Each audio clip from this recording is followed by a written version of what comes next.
You're listening to the Dre Area Sports Show, live on YouTube and X. Make sure you like, share, and subscribe. Get up, come on, get down with the sickness. Get up, come on, get down with the sickness.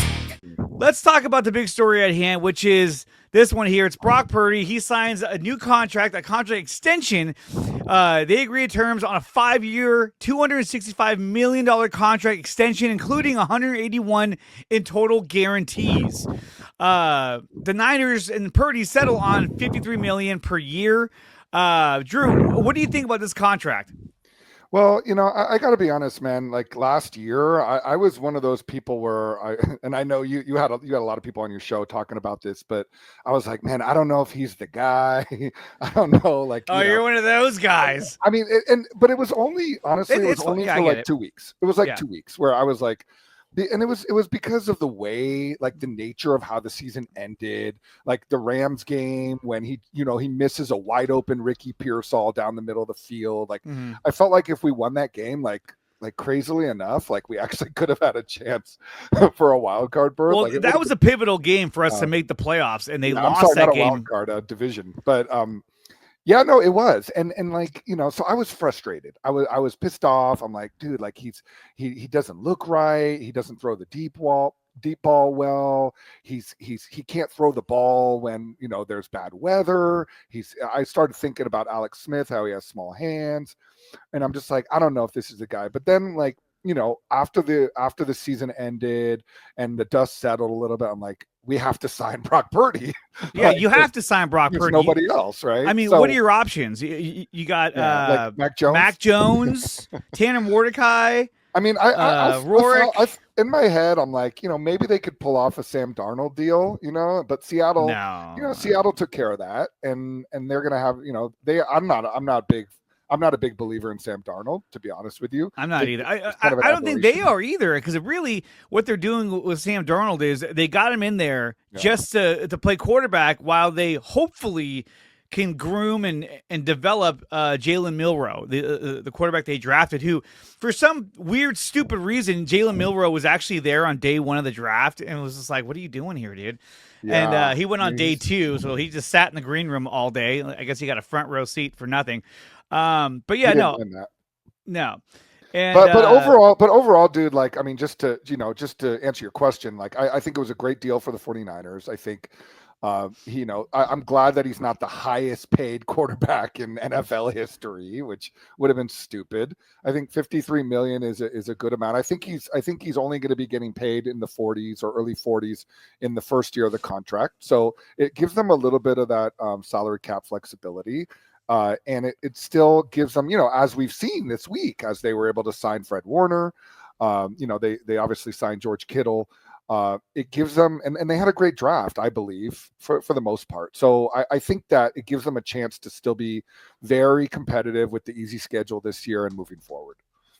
And absolutely. And we're going to look at some of his numbers in just a minute in terms of his cap hit with his new contract. But when you look at the amount of money that he took, I mean, obviously he left something on the table because he wanted to give the team the ability to keep adding players and to be successful.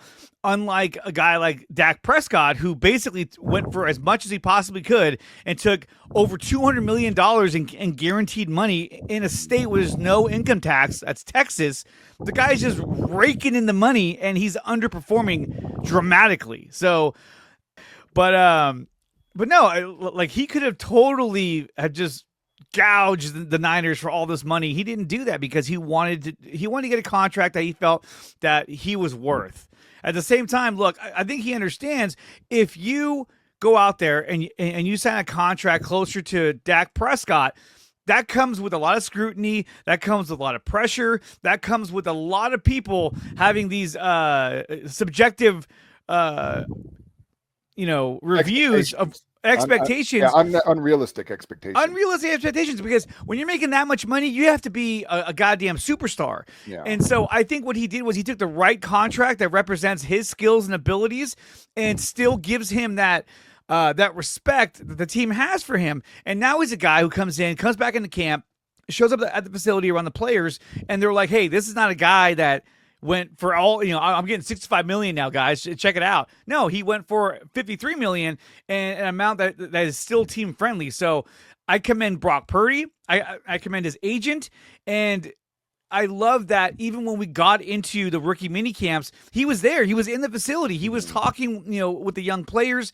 And he said even in his press conference that he wanted to be there with the team. He wanted to be a part of everything that they're doing. That way he can build those relationships and also install, that leadership ability that, that he likes, that he craves. And so this is, look, I think everything he said, everything that he embodies, this is the kind of guy that you want as your quarterback of your franchise. And he's doing everything the right way. And what I loved about his press conference, and what I love about all of his press conferences is humility. It's his ability to understand that he's not the most important guy in the room. He's not the most important person on the field. He is really in reality, he's the heartbeat of this team, as any quarterback is on any NFL team, but he doesn't act like it, like you said. And I think the 49ers also did a great job with this. You didn't hear a lot of noise coming out of their facilities about this. And Brock Purdy even mentioned how much, and not necessarily in the press conference, but he mentioned this to the press, that he really appreciated that it didn't get ugly. The negotiations never got ugly. They never got to the point where it was, there was any kind of animosity between the two parties. And Michael Lombardi mentioned the other day, last week, he was talking to the media and on the radio, and he was talking about how they got this done 2 months earlier than he even anticipated. Yeah. So, now they can go, like you said, they can go into the OTAs next week. They can go into the into training camp, and he's going to have that continuity with his team. He's gonna have a much better relationship with guys like Ricky Pearsall, and even some of the rookies that they've brought in, some of the rookie wide receivers that is going to be so important for them.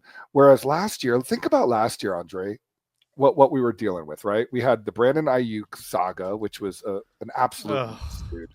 It was just like on so many levels that brought the camaraderie of the team down, and like Debo was pissed, and they were all just like so like butthurt about it, and so they really hated each other. And then Trent Williams, he holds out, and he comes in out of shape. So you've got two of your pillars on offense that are not there. They're not available in training camp. They're not there in OTAs, and you've got Brock Purdy also on the last year of a rookie contract, or the second to last year of a rookie contract, where he's kind of like, almost like you don't really know where you're at. And so there was a lot of uncertainty, and we had a difficult schedule, obviously, coming off of a Super Bowl win. So last year was just like a perfect storm of shit. The Dre Area Sports Show is brought to you by SeatGeek. Use promo code Dre Area Sports to save $20 on your first purchase at SeatGeek.com. And we are also brought to you by Taryn Roy, the SEO Optimizer. If you're looking to boost your YouTube channel, then check out the SEO Optimizer. Use promo code Dre Area Sports to start your free trial today. Power Brand Systems. If you're looking to build a website for your small business or YouTube channel, then check out Power Brand Systems. Use promo code 300POWER to save up to $300 on your first purchase at Power Brand Systems.